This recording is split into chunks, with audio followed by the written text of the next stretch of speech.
የምንችለው ብለን ደግሞ ስናስብ በራሳችን ሁላችንም ይሄንን ውሳኔ ስንወስድ ጓደኝነት ማለት አልፎ ተርፎ እህትነት ሊሆን ይችላል።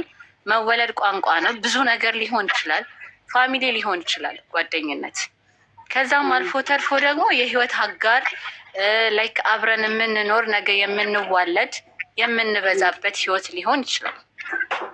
ያ ግን እዛ ድረስ እንዲሄድ ማድረግ የምንችለው ምን ስናደርግ ብቻ ነው? አንዳንዴ ሰዎችን በእኛ መንገድ በእኛ ቦይ እንዲፈሱ እንፈልጋለን። ብዙ ጊዜ ጓደኛ ሲባል ለምንድን ነው ይሄ ሰው በዚህ ልክ ያልተረዳኝ? እሱ የራሱ አረዳድ መንገድ አለው። እሱ የራሱ አቀራረብ የሆነ መንገድ አለው። ያኔ እኛ የምናደርገውን ነገራቶች በሙሉ ከሰው እንፈልጋለን። እኛ የምንሄድበትን መንገድ ከጓደኛችን ከጠበቅን ያ ጓደኝነት ምን እየሆነ ነው የሚሄደው? እየላላ እየተበላሸ ነው የሚሄደው። ስለዚህ ጓደኞቻችንን እንዳመጣጣቸው መቀበል፣ ያልሆነ ጸባያቸውን ስናይ መናገር፣ ከዛ በኋላ ያለውን ነገር ደግሞ በምን አይነት መልኩ ነው ማስተናገድ ያለብን? አሁን ለምሳሌ የማይጠየቁ ጥያቄዎችን እንጠይቃለን። አለመጠየቅ አንዳንዴ ሊነገሩን የምንፈልጋቸው ነገራቶች አሉ፣ እኛ ከመናገራችን ብዛት ማለት ነው። በዛው ልክ ደግሞ እኛ እንናገራለን፣ እነሱ ተቀባይ ሊሆኑ ይችላሉ። ለዚህ ያንን ነገር አለመፈለግ፣ አለመጠበቅ፣ በተቻለ መጠን ነገሮቻችንን፣ ችግሮቻችንን ከፍቶ የመጡ አሉ ያሳለፍነው ባክግራውንዳችንን ያለውን ነገር ህይወታችንን የተራመድንበትን የሄድንበትን መንገድ በሙሉ ባንናገር፣ አንዳንዴ በአጋር በህይወት አሁን ጓደኝነት በፍቅር በኩል ብንሄድበት አንዳንዴ ያሳለፍነው ህይወታችንን ቀጣይ ለሚመጣው ባንናገር። ምክንያቱም ያንን ነገር መናገር ያለብን ነገር አለ። አንዳንዴ መናገር ያለብንና መናገር ያለብንን ነገር እንስተዋለን። ያሳለፍነውን እያንዳንዷ ነገር ለቅመን የምንናገር ከሆነ መገመቻችን ነው የሚሆነው።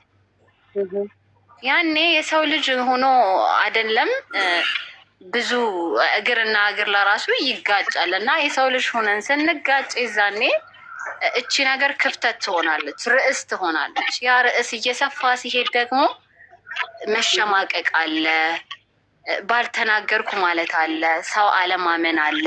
ከዛ በኋላ የማይሆን ውሳኔ ውስጥ መግባትና ራስን ባልሆኑ አሁን አብዛኛውም ጊዜ ራስን በማጥፋት ሴቶች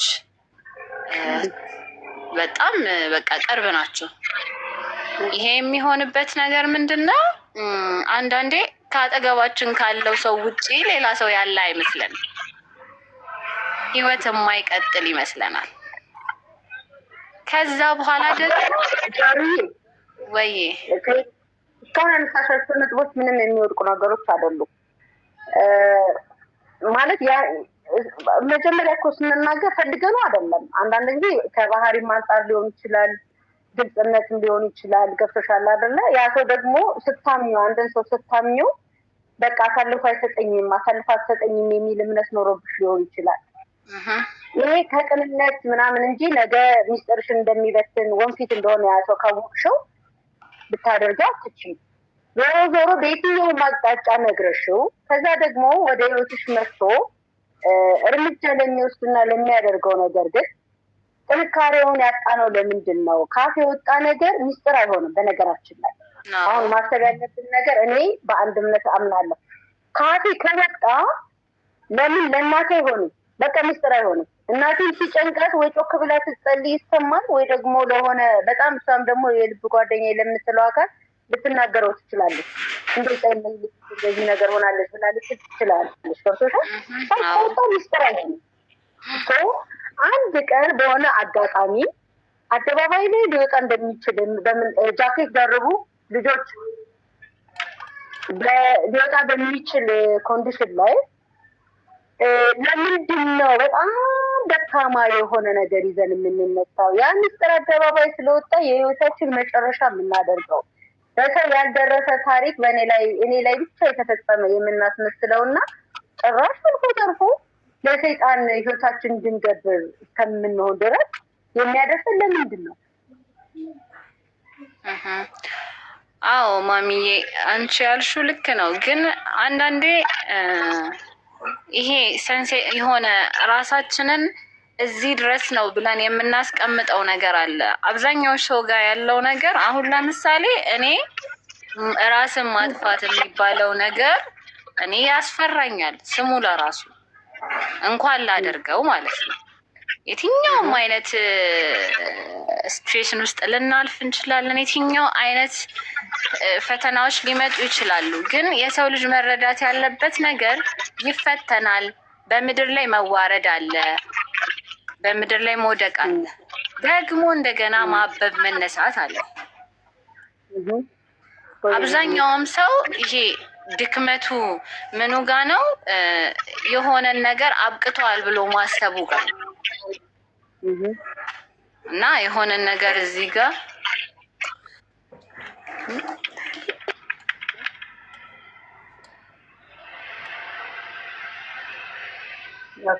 አብዬ ይቅርታ፣ ሰው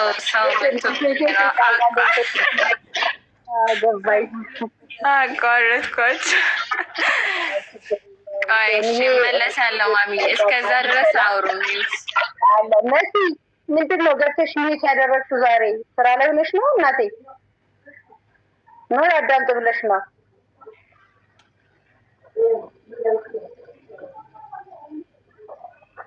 ቀሚስ አለ አለሁ እያዳመጥኩ ነው።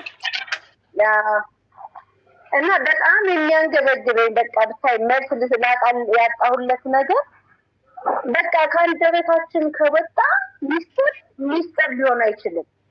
በሆነ ቀን ተቀባብቶ ተሽሞንሙኖ የሆነ ቁንዶ በርበሬ ምናምን ተጨምሮበት ማጣፈጫ ተባስቶ ተናሱ ልናገኘው እንችላለን። ያንን ነገር ኤክስፔክት ማድረግ ያቃተን ለምንድን ነው? በህይወታችን ላይ አምጥተን ጨለማ የተደፋብን ያክል ነገር በቃ ምንም አይነት ብርሃን የሌለው የምናስመስለው ለምንድን ነው?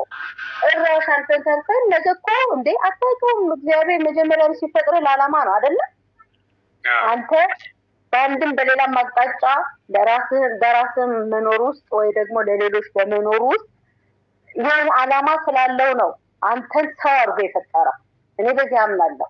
ትክክል። ወደዚህ ምድር ሲያመጣኝ እናቴና አባቴ ግንኙነት ያደረጉት ለእኔ ቀን ብቻ አይደለም። ገብቶሃል? በጣም ብዙ ሌሊቶች አልፈው እኔ ግን ተባርኬ እዚህ ቦታ ውስጥ ልጅ ሆኜ እንድፈጠር ስደረግ አንድ ዓላማ አለ። ምናልባት በእኔ በኩል ላላሳካው የምችለው ግን ለሌሎች መኖር ትርጉም ያለው ምናልባት ከኔ የሚወልደው ልጅ ይሆናል የእግዚአብሔርን ጸጋ የተላበሰው። ገብቶሃል አይደል? ግን ምክንያት ነው ለዚሽ ምድር ካለ ምክንያት ወደዚሽ ምድር አልመጣሁም። ፕላስ ደግሞ ማናችንም የራሳችን አይደለንም። እንደኔ ካንተ አፈርሶ ካለ ፍቃድ የ10 ብር ከኬት ማውጣት ትችላለህ እንዴ? ከወሰድኩ ሌባ ነኝ ማለት ነው። ካልጠይቅህ መንካት አልችልም። ስለዚህ እንዴት ነው ሰው በራሱ ባልሆነው ንብረት አካላችን የኛ አይደለም። እኛ ጊዜያዊ ማለት አደራ አስቀማጮች ነን። በቃ ተመርጠናል አደራው እንድናስፈጽም። ምን መብት አለኝ? እኔ ስለፈለግኩኝ አለማርጀት እችላለሁ። እኔ ስለፈለግኩ ህፃን መሆን እችላለሁ። ሁሉም የጊዜ ሂደት ነው አይደለ? ትክክል። እንዴት ነው ታዲያ በዚህ ልክ እንደ ባለመብት ሆነን ለሰይጣን ክብር ራሳችን በተለይ አሁን ላይ ያለው ጀነሬሽን በጣም እያስፈራኝ ነው። እንዴት ራስን ማጥፋት ፋሽን ይሆናል? ግን እኔ አሁን ከትንሽ ቀን ወዲህ የመጣው ግርም የሚለኝ ነገር ሃይማኖታችን ላይ ብዙ ነገር ተዘርቶበታል። በቃ በማንኛውም ይሁን ጠንካራ እየሆንን አይደለም። በቃ ሃይማኖታችን እንዲላላ በማንኛውም በክርስትና የሚሆን በሙስሊም የሚሆን ሃይማኖታችን እንዲላላ ሆኗል። ይሄ ነው ወደ ጠንካራ ለመሆናችን ነው ለዚህ እያጋለጠን ያለ። አሁን ለምሳሌ 10 ሰው አስቀምጠሽ አንድ ቦታ ላይ አስቀምጠሽ ለ10ሩ አንድ አረፍተ ነገር ብትሰጫቸው የመጀመሪያውን ብትሰጪው የመጨረሻው ሰው አረፍተ ነገር ብትሰጪው ቃላት ሊሰጥሽ ይችላል። የተለይቶ ተቀይሮ ወይም አንድ ቃል ብትሰጪው አረፍተ ነገር ሆኖ አንቺ ያልሽው ቀርቶ ሌላ ቃል ተቀይሮ ልታገኝ ትችያለሽ። ይሄ ማለት አንደኛ እየጨመርንበት ነው የምንል፣ ሁለተኛ ደግሞ ዳሯንን ይዝና እኛ ጨምረንባት ብዙ አውርተነ ለሌላው ሰው ደግሞ ያ ደግሞ ተጨምሮበት ያ ደግሞ ሲጨምርበት ተመልሶ እኛ ላይ ሲደርስ ሀሳቡንም ይዘቱንም ቀይሮ ይደርሰናል። የዛን ጊዜ ነው ወደ ራስ ማጥፋት እየመጣ ያለ። በተለይ ትልልቅ ከተማዎች ላይ እንሰማለን። እንደኔ ያለ ገጠር ከተሞች ተሆነ እንኳ ብዙ ይህን ያክል ደግሞ እንደዛም ባትለው ቀሚስ ለምሳሌ አሁን ሃይማኖታችንን ይሄ ስልጣኔው በተለይ ሶሻል ሚዲያው ባመጣው እንትን ልክ መጥፎ ነገር ልክ ደግሞ የሚሰጠን በትክክል ከተጠቀምኩበት የሚሰጠን በጣም ጥሩ ጥሩ ነገሮች አሉ። ለምሳሌ አሁን በፊት ቤተክርስቲያን ካልሄድክ በስተቀር ስብከትን የምታዳምጥበት ምንም አይነት መንገድ አልነበረም። ገብቶሃል አይደል? ምንም አይነት ምንጭ የለም። ቤተክርስቲያን ሳይመች ካልሄድክ በቃ ቀረ ወይ ደግሞ ሂደህ ዝም ብለህ ተሳልመህ ብቻ ነው የምታልፈው። አሁን ላይ ግን እውነት ስለ እውነት ስለ ሃይማኖት ቀኖና ቢኖርህ ማለት ይሄ ፍቅሩ መታዘዙ ማወቅ ብትፈልግ ማለት ነው እያንዳንዱን ነገር በደንብ ሊያሳየህ በሚችል መንገድ ዝም ብለህ የምትፈልገውን ርዕስ ብቻ ነው የምትሰጠው። ከዛ በጣም ብዙ በጣም እሳት የሆኑ የወጣት በቃ ይሄ እነዚህ ጎልማሳ የምንላቸው ከነሱ አንደበት እግዚአብሔር ለራሱ ያስነሳል ሊመርጣል የምትላቸው አይነት ሰዎች በጣም በብዛት አሉ። ከነሱ መማር መጠየቅ የሚያስችልህ እቤት ቁጭ ብለህ በኤርፎን እያዳመጥክ መንገድህን መሄድ በምትችልበት መንገድ በእግዚአብሔር ቃል ታንጸህ ራስን በየሃይማኖቱ ነው የምልህ ታንጸህ ልታስተካክልበት የምትችለው በጣም ብዙ ነገር አለ። በዛ ላይ ደግሞ በጣም በሚያሳዝን ደረጃ ምንም አይነት ነገር ይሁን እንደው ቃሉን ባልጠቀመው ደስ ይለኛል። እርቃንን የሚያሳይ እንኳን ፎቶ ተለቆብህ ሊሆን እኮ ይችላል። ገባህ አይደል? ያ እንኳ ቢሆን የአንድ ሳምንት ቡና መጠጫ ነው የሚሆነው። ከዛ አይደለም በሌላ ርዕሰ ጉዳይ ላይ ይተካል። የአንተ ህይወት ነው መተኪያ የሌለው። ትክክል። በወሬ አንድም ሰው ሊያሳስ አይችልም፣ አንድ ሰው ሊያወፍር አይችልም። ምናልባት ራስህ ያንን ወሬ በምትቀበልበት የምትሰማበት ከዛ ደግሞ አእምሮህን ስነ ልቦናህን የምትገነባበት መንገድ ነው ሊያከሳ ሊያጠቁርህ ሊያሰድድህ ምናምን የሚችለው እና እንዴት ነው እንደው በጣም ብዙ ማምለጫ መንገድ እያለን እንደዚህ ደካማ የሆን ነው። የሆነ ሰንበዴ የሆነ ስራ ነበረው ከስራው ሲቀነስ ቀጥታ የሚታየው ሞት ነው። እንዴት ይሆናል ማለት ቤተሰብ ስትመራ ምናምን ልጆች ዳቦ ምናምን ሲሉ እኮ ችግር እኔ ምንድነው ለእኔ ችግር ማምለጫ መንገድ ነው። አይምሮን እንደውም የሚስለው ችግር ባጋጠመ ልክ ነው። ምክንያቱም ችግሩን ለመውጣት የምታደርገው ውጣ ወረድ አይምሮን ሻፍ ያደርገዋል አይደለ? እኔ እንደዛ ነው የሚሰማኝ። ይሄ አልጋ ባልጋ የሆነ ኑሮ ምናልባት እንደውም ህይወትን እንዲሰለች ነው የሚያደርገው እንጂ ህይወትን እንድታጓጓ የሚያደርግ አይመስለኝም። ምን ላይ ነው የተላለፍ ነው? ምን ላይ ነው ይሄ ትውልድ በቃ የተንሸራተተው? እንዴት ነው በዚህ ልክ ተስፋ ለመቁረጥ ይሄ ላይክ እንትን ትራክ ላይ ያለን እኮ ነው የምንመስለው። አጭር ሩቀት እንትን ላይ ያለን በቃ ፍጥነታችን በጣም የሚያስደነግጠኝ። እኔ ልጆቼን ነገ ሳስባቸው በምን አይነት መንገድ ነው የምትስለው? በቃ እንዴት አድርገህ ነው መገንባት ያለብህ? ምን አይነት ሶሻል ላይፍ ነው ሊኖራቸው የሚገባ ምናምን የሚለው ነገር በጣም ያስጨንቀኛል።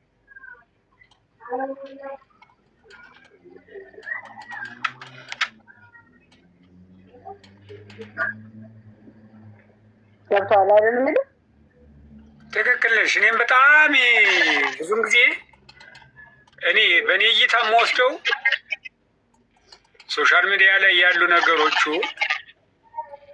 ምንም ተጉዳታቸው ጥቅማቸው ቢያመዝንም አለማምደውናል እና ሃይማኖት ላይ ደግሞ ጠንከር ያለ እኔ አሁን ከቅድም ካልሽው ብዙ ነገር ወስጄለታለሁ። ምክንያቱም በርካታ ስብከቶችም ሆነ ትምህርቶችን በተለያየ በመንገድም ሆነ ቁጭ ብለን ስራ እየሰራንም ሆነን ልናገኛቸው እንችላለን። ግን እዚያ ቁጭ ብለን አባቶች ሲያስተምሩ ምድር ላይ ቁጭ ብለን እግራችንን ጠላልፈን ቁጭ ብለን እንደምንማረውና ከመስጠነ መስጊድም ሊሆን ይችላል፣ ቤተክርስቲያንም ሊሆን ይችላል። ቁጭ ብለን እንደሚለው አይሆንም። እንደገና ደግሞ አሁን በስልካችን ከምናነበውና መጽሐፍ ይዘን ከምናነበው መጽሐፍ ይዘን ሽታው ራሱ ይበቃል። የመጽሐፉ ሽታ ይበቃል ስንገለብጠው ያለው እና ልዩነት አለው። እርግጥ ደግሞ አሁን እኔ ወደ እንትኑ መጣ አባቶች ከምን ይሻላል ነው እንጂ እንትኑን በፊት ልናደራድረው አንችልም። ግን እንደው ከምንም ይሻላል። አዎ ይሻላል። ግን እንደ አለማወቅ ምንድን ነው ከተጠያቂነት አያድንም የሚል የህግ እንትን አለ አይደለ? ልክ እንደዛ ሁሉ እኔ እኮ አጋጣሚውን አጥቼ ነው፣ በጣም ቢዚ ሆኜ ነው፣ ቤተክርስቲያን መሄድ አቅቶኝ ነው፣ ጊዜ አጥቼ ነው የሚል ተራ እንትኖችን ምክንያቶችን ከመደርደር ይሻላል ከምንም። መቼም አምረው ላይ ሲመላለስ ከሚውለው የኑሮ ውጣ ውረድ የኑሮ ጭንቀት ህይወት እንዴት መራት አለው ብለህ ከምታስበው በላይ አይሆንም። ቢያንስ ታገኘዋለህ። እንደምንም ረገብ ያደርግሃል። ምንም ቢሆን እግዚአብሔር ቃል አይደለ ረገብ የሚያደርግበት መንገድ አለው እና እንደው እንደዚህ አይነት የተስፋ መቁረጥ የተለያዩ ነገሮች ሲከሰቱ እንደው በዚህ እንኳን መሸወድን ራስን መገንባትን ሰይጣንን ማሳፈርን ለምንድን ነው የማንለምደው? ቲክቶክ ዝም ብለን ስክሮል እያደረግን ስናይበታል እንደምንውለው ዳታውን መግዛታችን ካልቀረ ማየታችን አይናችን ማባከናችን ካልቀረ ቢያንስ እንኳን እንደየ ሃይማኖታችን እንትናችን ስነ ልቦናችንን ሊገነባልን የሚችሉ የእግዚአብሔር ቃልን እየሰማን ራሳችንን የምንገዛበትን መንገድ ስሜቶቻችን የምናሸንፍበትን መንገድ ይህንን ክፉ ጊዜ የምናሳልፍበትን ስንቅ ለምንድን ነው የማንሸምተው ነው የኔ ጥያቄ። ለምን ቶሎ ተስፋ እንቆርጣለን? ትክክል ነሽ። ይህ ትውልድ እኔ ብቻ ቀጣዩ ትውልድ ያሰጋኛል። በጣም ያለው ነገር እኔ በጣም እያስፈራኛል። ብዙ ነገር አለ። በተለይ አሁን ቀስ እያለ እየተሸረሸረ ነው የመጣ ከግራኛ ሐመር ጦርነት ጀምሮ ያሉ ነገሮች የውጭ እንትኖች እኛ ላይ ጥገኛ እየሆኑ እየተለማመር ናቸው የእኛ እስከሚመስሉን ድረስ ይዘናቸዋል። አሁን ደግሞ የተለየ ነገር መጥቷል። በተለይ አሁን ከዚህ ከ10-15 ዓመት በፊት ድንቅ ነበር። አሁን ከዚያ ወዲህ ደግሞ የተለየ ነገር መጥቷል። ለምሳሌ አንዳንዶች ስታያቸው 2004 ጀምሮ ኢትዮጵያ ላይ ይፋ ከሆነበት ጊዜ ጀምሮ በተለይ አሁን የመጣ አዲስ ሃይማኖት ትንሽ ተጽዕኖ እየፈጠረብን ነው። ትውልዱን ልፍስፍስ እያደረገው ነው። ኤጀንት እያለ ገንዘብ እየሰጠ ብዙ ነገሮች እያስረሳን ነው። በተለይ ባህላችንን ተውን ማለት ባህሉ ለዚህ ነገር አይጋብዘንም። ባህላችን እንደተጠበቀ ቢሆን ምክንያቱም ባህላችን ተጠበቀ ማለት በባህላችን እኮ አንድ ህፃን ልጅ ሲያድግ ጎረቤት ነው የሚያሳድገው የነበረ። ጎረቤት ነበር የሚያሳድገው። ጎረቤት ተቆጥቶ እናት አባት ባይኖሩ ሜዳ ላይ ሲያገኛቸው ጎረቤት ተቆጥቶ የማይሆን ነገሮችን ሲያደርጉ ተቆጥቶ ወደ ቤት ያስገባ ነበር። በርካታ ነገሮች አሉ። አሁን ግን ጎረቤት እንኳን ሊቆጣው ቀርቶ ቀርቶ ትክ ብሎ ታየና በቁጣ አይነት አየው ሁሉ ይናገራል። ለምን ልጅን ተናገርክብኝ፣ አታበላው፣ አታጠጣው የሚለው መጣ። ይሄ ባህላችን ተበላሽ። እኛ ስናድግ ከእናት አባቶቻችን የበለጠ ጥቅስ ጎረቤቶቻችንን እንፈራ ነበር። ቢያየኝሳ ይህንን ሳረግ ቢያየኝሳ። አሁን ግን ተወላጆችም ትንሽ ችግር አለ። ምክንያቱም ጎረቤት አብሮ እንደ ልጅ ማሳደግ አለበት የራሱን ልጆች ስለሆኑ። ትውልድ ከጎረቤት ጀምሮ መቀጣት ካልጀመረ ሀገር በሚያስተዳድርበት ሰዓት እኔ ማን አለብኝነት ይመጣል። ባህሉን ይረሳል። እስኪ የጀላን ሰላምን ብላችሁና እንደምን አለሽ? እኮ እየጠበቃችሁ ነው። እንዴት ናችሁ? እኔ በጣም ወድሽ ስዋም ዳጣ ላይ እግዚአብሔር ያክብርልኝ። እኔ እንጃ ማሚዬ፣ እውነት እንጃ በጣም ወድሽ። በቃ እኔ ቃላት የለኝም። የምሬን ነው። እና ማለት አንዱ አላመለጠኝም ዳጣ ማለት ነው። እና በጣም ነው ደስ የምትሉት የምር በቃ እንጃ። እኔ በጣም ነው የምወዳችሁ። በቃ ስልኬን ራሱ የምከፍተው ዩቱብ ከገባው እንዴ ያልታ አይለቀቅም እንዴ ነው የምለው እግዚአብሔርን አንድ ቀን ካለፈው ማለት ነው። እና በጣም ነው የምወዳችሁ እና ዋን ዳጣ እና ብዬል ሁላችሁንም ከልቤ ወዳችኋለሁ እና በርቱ። ደስ ይላል። በጣም እናመሰግናለን የኔ ቆንጆ። እግዚአብሔር ያክብርልን። የወጣት መስኛለሽ አይደል? እኔ 22 ዓመቴ ነው። በዚህ ዘመን ትውልድ ነሻ። ስለዚህ እናታኝት በምናወራበት ሌቭል ላይ አንቺ ደግሞ የዚህኛው ትውልድ ውስጥ እንደመሆንሽ እኛ ትንሽ በዛኛው ነን፣ ወደዛኛው ከፍ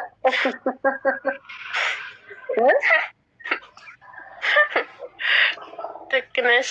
ጥንካሬያችሁ ለምንድን ነው የሚሸረሸረው እያልን እያወራን ነበረ።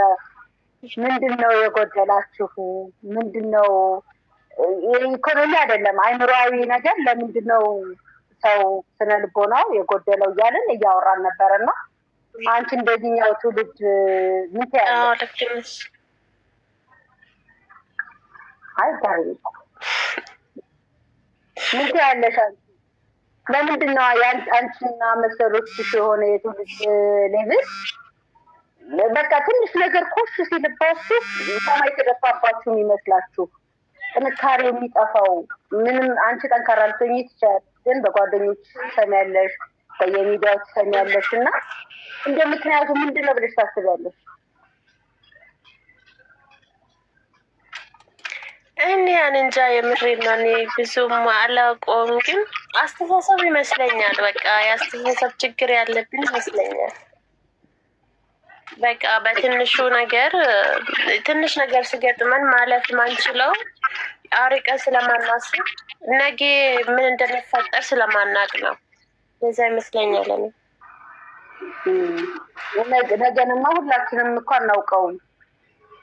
ነገን ማናችንም የዛኛውም ጀነሬሽን የሆነ የዚህኛው አናውቀውም። ነገን ግን እንደው እኔ አሁን ቅድም ቀሚስ ባነሳው ነገር ላይ በጣም የማዝነው ሁላችንም ስናድግ ማህበረሰቡ ቤተሰቦቻችን ብቻ አይደሉም፣ ማህበረሰቡ ራሱ ስለኛ ኃላፊነት አለው። ገብቶሻል? በደንብ ኃላፊነት ይሰማዋል። ኃላፊነት ስላለው ሲቆጣሽ እንትን አታደርጊ፣ አታኮርፊ። ለምን አልተቆጣሃትም፣ ለምን አልገሰጽካትም፣ ወይ ለምን አልገረፍካትም ተብለሽ ነው እንጂ የምትጠየቂው እንትን አትደረጊ። ራስሽን ለምን ተነካሁ ብለሽ ኮምፕሌን አታቀርቢም። እና ይሄ ትልቅ ግን በምንም ነገር ምንድን ነው